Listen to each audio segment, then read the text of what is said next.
তৃণমূলের বুথ সভাপতির বাড়িতে বোমাবাজির পাশাপাশি তাজা বোমা রেখে যাওয়ার অভিযোগ বিজেপির বিরুদ্ধে। ঘটনা চাঞ্চল্য এলাকায়।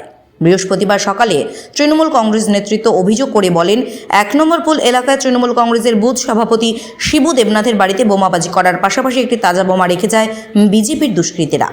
পরে খবর পেয়ে দিনহাটা থানার পুলিশ সেখানে পৌঁছে গোটা ঘটনাটি তদন্ত করে এবং সেই তাজা বোমাটি উদ্ধার করে নিয়ে আসে। এদিকে মন্ত্রী উদয়ন গুহ বলেন, যতই নির্বাচন এগিয়ে আসছে ততই এই ধরনের নোংরামি তৈরি করার চেষ্টা করছে বিজেপি। তার আরও একটি প্রমাণ তৃণমূলের বুথ সভাপতির বাড়িতে বোমাবাজি এবং তাজা বোমা রেখে যাওয়া। যদিও বিজেপির বিরুদ্ধে ওঠা সমস্ত অভিযোগ অস্বীকার করেছে বিজেপি নেতৃত্ব। এই ঘটনার সাথে বিজেপির কেউ জড়িত নেই। পাশাপাশি বিজেপি কোচবিহার জেলা সম্পাদক অজয়ের দাবি যে তৃণমূল নেতার বাড়িতে বোমাবাজি হয়েছে, তার বাড়িতে সিসিটিভিও রয়েছে। তাহলে সেই সিসিটিভি ফুটেজ খতিয়ে দেখলে পুলিশ বুঝতে পারবে আসল দোষী কারা। আপনার নাম? আমার নাম শিবু দেবনাথ, বাবা মনভোলা দেবনাথ। বাড়ি আমার ছোটো আটিয়া বাড়ি, ভিলেজ পোস্ট ছোটো আটিয়া বাড়ি, মানে সেন্ট মেরি স্কুলের সামনেই। তো কালকে রাত্রেবেলা আমি তো 12টা সাড়ে 12টা নাগাদ ঘুমিয়ে পড়ছিলাম। তো তারপরে রাত্রি 2টা নাগাদ এই বোমের আওয়াজটা হয়েছে। তো বোমের আওয়াজটা হয়েছে, আশপাশে লোক বেরোয়েছে। যদিও আমার পাকা ঘর, আমি বুঝতে পারিনি। যাই হোক, সকালবেলা বেরোনোর পর দেখতেছি একদম বোম ছিটে হয়ে আছে। আমার বারান্দার মধ্যে একটা বোম ঢেলছে, সেটা ফাটে নাই। বারান্দার মধ্যে বোমটা তাজা বোম অবস্থায় আছে। তো যাই হোক, তারপরে আমি প্রশাসনকে ডাকলাম, প্রশাসন আসলো, প্রশাসন এসে দেখলো ব্যাপারটা।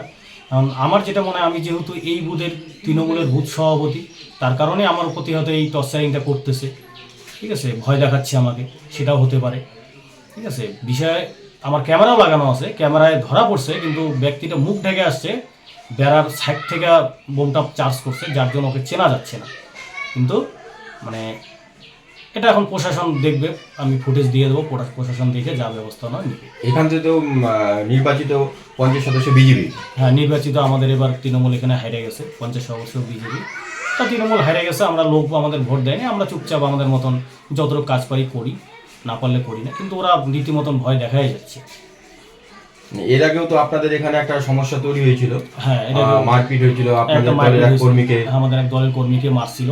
আবার 15 দিন আগে একটা বোম চার্জ করছে বাড়ির পিছন সাইডে। ঠিক আছে, সেটাও আমরা তখন আর ভাবিনি যে একটা বোম তো কোনো ব্যাপার না, ওটা কে মারছে ছেড়ে দাও, যেহেতু দেখিনি। আজকেরটাও যদিও দেখি নেই, কিন্তু এরকম যদি চলতে থাকে তাহলে তো এলাকার লোক আতঙ্ক হয়ে যাবে। এলাকার লোক এমনি আতঙ্কে পড়ে আছে।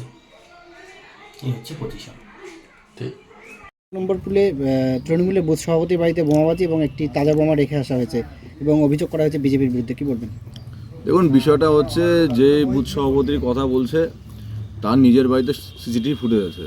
তো এটা তো পুলিশ তদন্ত করলেই পেয়ে যাবে। মূলত এদের নিজেদের মধ্যে গোষ্ঠীকন্দল, কে বুথ সভাপতি থাকবে কে থাকবে না। আর এটা তৃণমূলের পুরনো কালচার। আর বোম বন্ধু রাজনীতি ভারতীয় জনতা পার্টি কেউ করে না।